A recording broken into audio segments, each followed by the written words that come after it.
পরীক্ষা নেব। এটা খুবই ভালো ভাবনা মহারাজ। হ্যাঁ, মাথা পরিষ্কার করার জন্য এই বুদ্ধির পরীক্ষা একটা বেশ ভালো ব্যায়াম। আজকে দেখবো মজা, কে জেতে, আমি না গোপাল। আপনার তো বুদ্ধি না, পুরোটাই কূটবুদ্ধি। মুখ সামলে কথা বলো গোপাল। এই এই এই তোমরা ঝগড়া করতে হলে রাজসভা থেকে বেরিয়ে গিয়ে ঝগড়া করো। আচ্ছা, আমি তোমাদের সকলের উদ্দেশ্যে প্রশ্ন করব, যার উত্তর জানা থাকবে সেই আগে বলবে। আচ্ছা আচ্ছা মহারাজ। মহারাজ। দূর দূর দূর দূর দূর দূর, এসব কি এনেছে বুড়োটা? এ কয়লা নাকি ময়লা? দূর দূর দূর দূর দূর দূর। ওহ, জীবনটাই তো দেখছি কয়লা হয়ে গেল। আজ আসুক, মজা দেখাবো। হ্যাঁ, প্রথম প্রশ্ন, ধাতুর তৈরি মাথা আমার, দেহ আমার শক্ত, বুকে আমার বইতে থাকে রং বেরঙের রক্ত। কলম। ইস, আমি বলতে যাচ্ছিলাম, ফট করে গোপাল বলে দিল। ধুর। পরের প্রশ্ন, 3 অক্ষরে নাম তার, সবার ঘরে রয়, প্রথম বাদ দিয়ে ময়লা জল বয়। ও হো, পেটে আসছে, মুখে আসছে না, সবার ঘরে রয়। উনুন। উ বাদ দিলে নুন থাকে, নুনের ওপর দিয়ে ময়লা জল বয়। হ্যাঁ, আমি প্রমাণ করছি। আমাদের বাড়ির নর্দমা থেকে জল পুকুরে যায়, পুকুর থেকে নদী, নদী থেকে সাগর, আর সাগরে নুন। তাহলে নুনেও তো ময়লা জল পড়ছে মহারাজ। দোষ, ভুলভাল যুক্তি। মন্ত্রীমশাইয়ের ব্যাখ্যার মধ্যেই উত্তর ছিল। এই প্রশ্নের উত্তর হবে জানালা। সবার ঘরে জানালা থাকে, আর যা বাদ দিলে নালা, নালা দিয়ে ময়লা জল বইতে থাকে। উহ, দূর দূর। শেষ প্রশ্ন, ঘরের মধ্যে ঘর, তার বাইরে গান গায়, করে মৃদুস্বর। এই মাটি করেছে। আমি তো গ্রহ নক্ষত্রের এত ঘর ছক বানাই, কিন্তু তার বাইরে গান গাওয়া কোথা থেকে পাবো? এটার উত্তর হবে মশারি। ঘরের মধ্যে ঘর মানে ছোট একটা ঘর, মশারিকে একটা ছোট ঘরের মতন দেখতে, আর তার বাইরে মশা মৃদু স্বরে গান করে মানে ভন ভন করে। সাবাস, দারুণ উত্তর। প্রত্যেকটা উত্তর গোপাল তুমি সঠিক দিয়েছো। এই নাও গোপাল, এই মুক্তোর মালা তোমার উপহার। এদিকে এসো।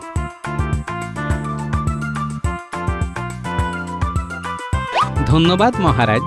ইস, বেটা গোপাল এবারেও একটা বড় দাঁও মেরে দিল।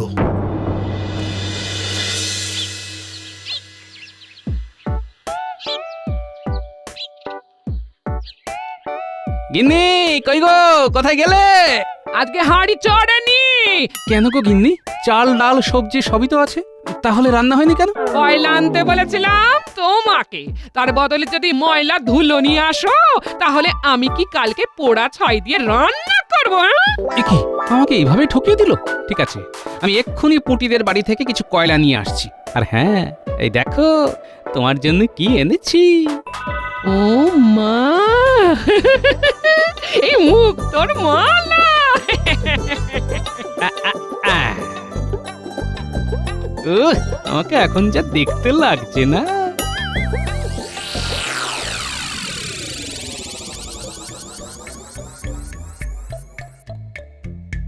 আরে তখন থেকে এই গয়নাগুলো একবার পরছো আর একবার করে খুলে ফেলছো। কি করছো কি বলো তো? দেখছি কোনটা আমাকে মানাচ্ছে। দূর দূর শোনাচ্ছি, হিরে আছে, শুধু মুক্তোর গয়না নেই। হয়ে যেত গিন্নি, হয়ে যেত। ইস, মুক্তোর গয়না আজকেই হয়ে যেত। শুধু শুধু দাঁওটা গোপাল মেরে দিল, আর মহারাজ গোপালকে মুক্তোর মালাটা দিয়ে দিলেন। ও, ওই গোপাল তোমার কপাল পুড়িয়ে দিল। আরে দাঁড়াও দাঁড়াও, একটা কিছু করে গোপালের ওই মুক্তোর মালা আমি ছিনিয়ে আনবো। ওসব অনেক শুনেছি, কিন্তু আমি মুক্তোর মালা এখনই চাই। এই এ কি এখন মানে? এখন মানে এখন, আমি চাই চাই চাই। এখন আমার কাছে পয়সা কড়ি নেই, মাইনে পাই কিনে দেবো। ওইসব কথা শুনতে চাই না। আরে তাছাড়া আরেকটা কারণও আছে। তোমার প্রিয় ওই যদু শেখনার বাড়ি এইখান থেকে অনেক দূর গিন্নি। তার উপর ওর বাড়ি যেতে হলে পথে একটা বাঁশবাগানের জঙ্গল পড়ে। তা ঠিক কি? আরে গিন্নি, সেই রাস্তাটা ভুতুড়ে। দিনের বেলাতেও ভূতের ভয়ে লোকজন যাতায়াত করে না, আর এই রাতে আমি অত দূর গিয়ে ভূতের হাতে মরতে যাব? হ্যাঁ, একদম এসে বাহানা দেবে না, এক্ষুনি যাও বলছি। ওরে বাবা রে, এখন আমি কি করি? বউ না শাকের পড়া?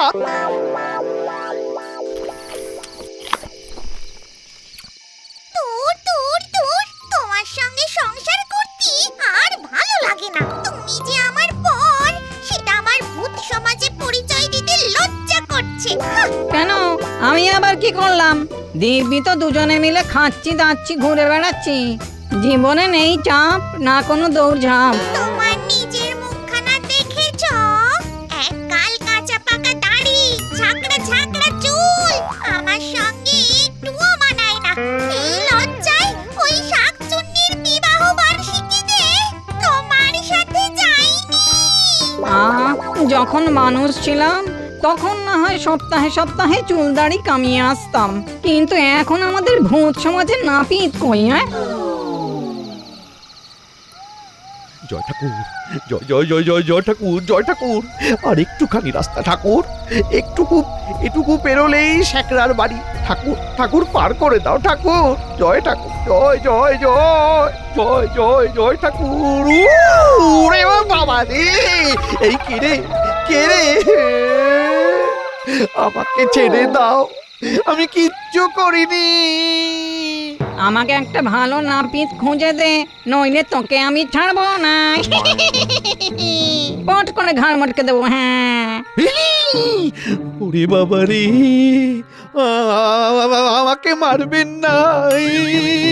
তুই আমাকে ভালো নাপিত খুঁজে এনে দে, নইলে তোকে এক্ষুনি মেরে ফেলবো। হ্যাঁ, না না না না না না না, বলছি এই গ্রামেই গোপাল বলে একটা লোক আছে। গোপাল ভাঁড়, ইয়া বড় ভুঁড়ি, আমাদের সাথে রাজসভায় কাজ করে। ওরা তো বংশ পরম্পরায় নাপিত, নিখুঁত কাজ, নিখুঁত। ঠিক আছে, তোকে তাহলে ছেড়ে দিচ্ছি। আর যদি ওরকম লোক না পাই, তাহলে তোকে যেখানে পাবো সেখান থেকে তুলে এনে কাঁচা চিবিয়ে খাবো। না না, পেয়ে যাবেন, নাম ধাম সবই তো বলে দিলাম। কত উপকার করলাম বলুন। এবার একটা উপহার দিন। উপহার? তা কি চাস বল? একটা মুক্তোর মালা দিন, আমার বউ পরবে। বেশ, এই নে। গিন্নি এবারে খুশি হয়ে যাবে। যাই বাবা, যাই। এবার বুঝলে গিন্নি, আমি তোমাকে কতটা ভালোবাসি। কালকে ওই নাপিতকে ধরে আনবো আর পরিষ্কার করে একেবারে চিকচাক হয়ে যাবো। ওটা ভালোবাসা নয়, ওটা ভয়। এই শোনো না, কালকে সকাল সকাল ঘুম থেকে উঠে কয়লা আনতে চলে যাবে। হ্যাঁ, আচ্ছা বেশ। দেখলে তো পুটিদের বাড়িতে কি সুন্দর সুন্দর বড় বড় মাপের কয়লায় রান্না হয়। নমুনা হিসেবে না একটা কয়লা নিয়ে যাবে, সেটা দেখিয়ে ওরকম এক বস্তা কয়লা নিয়ে আসবে। হ্যাঁ, ধুর ছয়। আরে বাবা, সেই কখন একটা মুক্তোর মালা এনে দিয়েছি, সেটা নিয়ে এখনো বসে আছো? এত রাত হলো, এবার তো ঘুমাও। ঠিক আছে, আমি আজ এই মালা নিয়েই ঘুমোবো। ভূতের দেওয়া মালা, আমার বউটাকে ভূতে না ধরলেই হলো।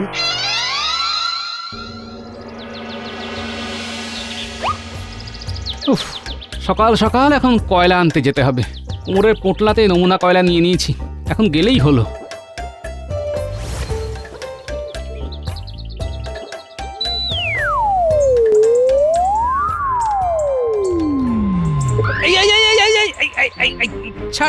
ছাড় বলছি, ছাড়। ছাড়বো বলে তো ধরিনি। চল আমার ডেরায়। আমার নাম মেছো, আজকে থেকে তুমি আমার চুল দাড়ি চেঁচো। ছেড়ে দাও, আমায় ছেড়ে দাও বলছি। কোনো ছাড়াছাড়ি নেই। তোদের মন্ত্রী বলেছে তুই নাকি বংশ পরম্পরায় নাপিত। আমার বরটাকে সুন্দর করে দাড়ি কামিয়ে দে, চুল কেটে দে। কাণ্ড! এসব আমি করি না, আমি রাজসভায় চাকরি করি। ওসব কথা বললে তো হবে না চাঁদু, আমি সাবান খুর আয়না নিয়ে আসছি। ওরে বাবা রে বাবা, কি শক্ত! দড়িটা খোলাও যাবে না। চেষ্টা করে কোনো লাভ নেই গোপাল, এই দড়িটা খোলার সাধ্য কারও নেই। একমাত্র মেঘ ডাকলে এই দড়ির গিঁট মানুষের খুলতে পারে, আর নইলে ওই মেছই ভরসা।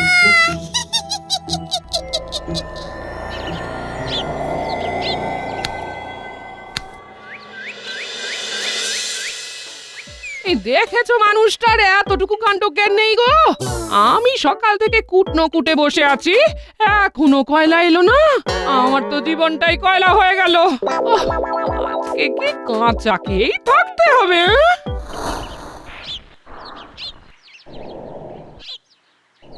আহ, কি সুন্দর! তোমার গালগুলো একেবারে চকচক চকচক করছে। এবার আমাকে ছেড়ে দিন। চাপ, এখনই তোকে আমার মাথার চুলগুলো নকশা করে কেটে দিতে হবে। করছি করছি। উফ, কি মুশকিলে পড়লাম রে বাবা। এ কি, আজকে এত বেলা হয়ে গেল কিন্তু গোপাল তো এলো না। এতে এত চিন্তা ভাবনা করার কি দরকার মহারাজ? গোপাল আপনার প্রিয়জন বটে, কিন্তু প্রয়োজন তো না। ও তো একটা ভাঁড়, যে কোনো একটা কুমোরের বাড়ি গেলেই সারি সারি ভাঁড় পাবেন। আহ, চুপ করো তো। প্রহরী, প্রহরী! বলুন মহারাজ। এক্ষুনি গোপালের খোঁজ না। এরকম না বলে কামাই করা আমি একদম পছন্দ করি না।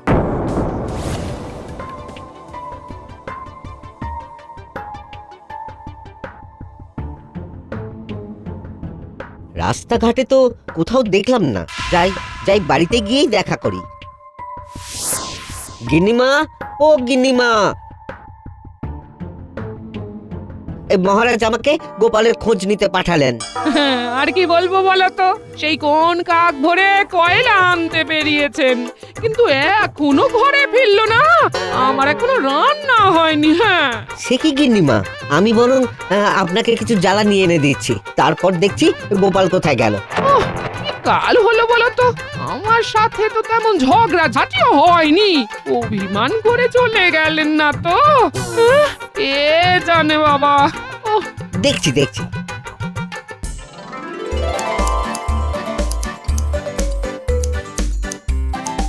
ও মা গো, তোমায় কি মিষ্টি লাগছে গো! এই গোপালের হাতের কাজ তো খুব সুন্দর। বলছো? হ্যাঁ গো, আমি আবার তোমায় নতুন করে ভালোবেসে ফেলেছি গো। আরে কি মুশকিল, আমাকে তো এবার ছেড়ে দিন। না, প্রথমে ভেবেছিলাম ছেড়ে দেব, কিন্তু এখন তো আর ছাড়া যাবে না। কি মুশকিল! আরে আমার তো খুব খিদে পেয়েছে। ও, এই ব্যাপার, দাঁড়া, খাবার।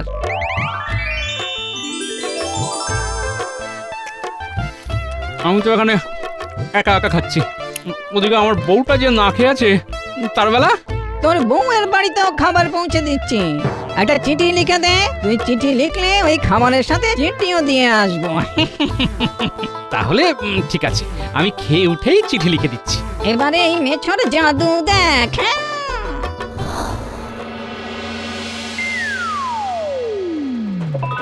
কি এটা কি? এ তো খাবার। চিঠি উড়ে উড়ে আমার কাছে চলে এলো। এটা পড়ে দেখি তো। আমি মেছো ভূতের কাছে আছি, এখন বংশ পেশায় নিযুক্ত। তুমি চিন্তা করো না, খুব তাড়াতাড়ি ফিরবো। তোমার জন্য খাবার পাঠালাম, শুধুমাত্র তোমার, গোপাল। ওরে বাবা রে, এবার আমার কি হবে রে? ওকে ভূতে তুলে নিয়ে গেছে রে।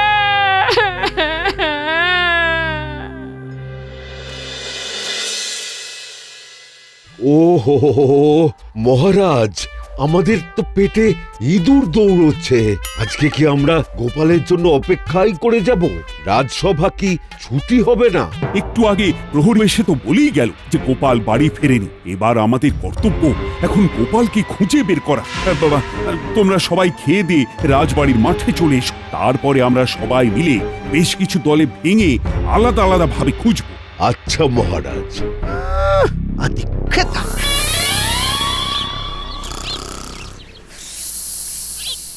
কি জ্বালাতন! বেটা ভূতের দল রাতের বেলা জেগে থাকবে আর দিনের বেলা নাক ডেকে ঘুমোবে। এই যে মেছোদা, শুনছেন? ও কি হলো? বলছি, আপনি যা নাক ডাকছেন এতে আমার ঘুম হচ্ছে না। ঠিক আছে, তোকে তাহলে অন্য কাছে বেঁধে আসছি। আর যদি প্রাকৃতিক কাজে যেতে হয় তখন? আরে তুই ভৌতিক খাবার খেয়েছিস রে পাগলা, এতে কোনো প্রকৃতির ডাক আসবে না। ও ঠিক আছে, ঠিক আছে তাহলে। এত খোঁজাখুঁজি করলাম, কিন্তু গোপালকে তো দেখতে পেলাম না। কারো বাড়িতেও তো যায়নি। গোপাল তো এতটাও দায়িত্বজ্ঞানহীন না যে এভাবে না বলে দুম করে চলে যাবে। চলুন মহারাজ, চলুন। আপনি বরং ফিরে চলুন আর একজনকে বলে দিন ঢেড়া পিটিয়ে বলতে যে গোপাল নিখোঁজ। কোথাও যখন পাওয়া গেল না, তখন আর অপেক্ষা করা ছাড়া কি হবে? হ্যাঁ মহারাজ, চলুন। আমরা বরং ফিরে যাই। গোপাল তো আর শিশু না যে কেউ হাত ধরে নিয়ে চলে যাবে। ইচ্ছে হলে ঠিক ঘরের ছেলে আবার ঘরে চলে আসবে। ঠিক আছে, চলো আজকে তাহলে ফিরে যাই। সেনাপতি, বলুন মহারাজ। কয়েকজন প্রহরীকে নিয়ে চারিদিকে খোঁজ করতে পাঠিয়ে দাও। গোপালকে আমার চাই। আচ্ছা মহারাজ। আদিক্ষেতা, বেটাকে ভূতে ধরে নিয়ে গেছে, মানুষে খুঁজে পাবে না।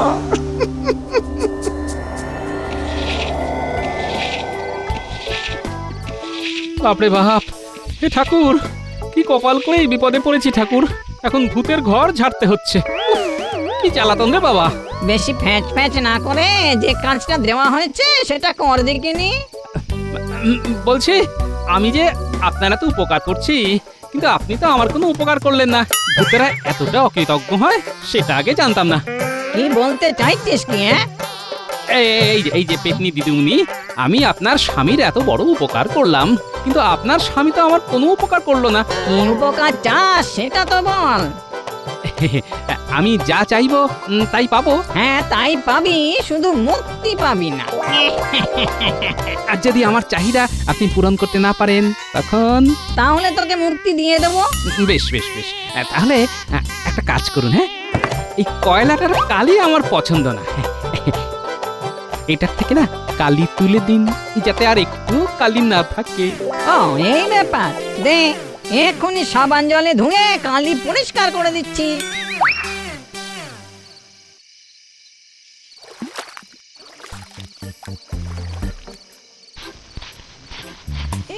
কি এই উঠছে না কেন? ঠিক আছে ঠিক আছে, আপনি সকাল অবধি চেষ্টা করুন। যদি কয়লার গা থেকে কালি না ওঠে তাহলে কিন্তু আমাকে মুক্তি দিতে হবে।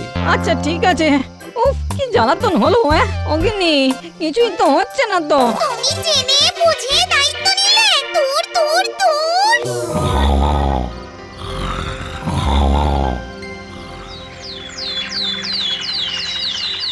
কি রে, সকাল হয়ে গেল। ওরে বাবারে, সকাল হয়ে গেল। ওই মেছো মশাই, কাজটা হলো না, তাহলে কথা মতো এবার আমার মুক্তি। কি আর করা যাবে? দূর দূর, যাও একটা নাপিত পেলাম তাও ছেড়ে দিতে হচ্ছে। উফ, এবার আমি তোমাকে ছেড়ে দেব। আরে এত চিন্তা করছেন কেন? আমি না হয় মাঝে মধ্যে এসে আপনার চুল দাড়ি কেটে দিয়ে যাব। সত্যি? হ্যাঁ, কিন্তু তার বদলে আমার এই দড়িটা চাই। হ্যাঁ নিয়ে যা নিয়ে যা। এই দড়ি দিয়ে যাই বাঁধিস না কেন, মেঘ না ডাকলে দড়ির ফাঁস খুলবে না। হ্যাঁ হ্যাঁ, ঠিক আছে ঠিক আছে। তাহলে আমি আসি মেছোদা। হ্যাঁ, আয়।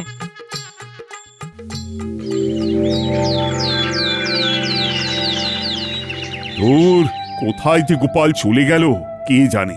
এই তো মহারাজ, চলে এসেছি। ওই তো গোপাল এসেছে। গোপাল এসেছে। কি? গোপাল কি করে এলো? তাহলে কি ভূত ছেড়ে দিয়েছে? মহারাজ, আমি মন্ত্রী মশাইয়ের কাছে কৃতজ্ঞ।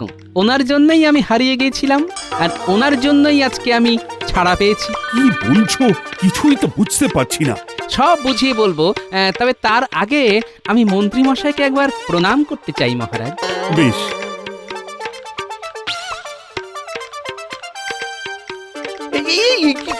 কি করছো? কি করছো কি তুমি? গোপাল কি করছো? ব্যাস হয়ে গেল, ভূতের দড়ি বেঁধে দিলাম। এবার কারো সাধ্যি নেই এই দড়ি খোলার। এই হচ্ছে গোপাল। মন্ত্রীর দড়ি খুলে দাও। না না মহারাজ, মেঘ না ডাকলে এই দড়ি খোলা যাবে না। মন্ত্রী মশাইয়ের কথা শুনে পশ্চিমের জঙ্গলের মেছো ভূত গতকাল সকালে আমাকে ধরে নিয়ে যায়। ছি ছি মন্ত্রী, তোমার মনে এত পাপ, তুমি এরকম ভূতের দড়িতে বাঁধাই থাকো।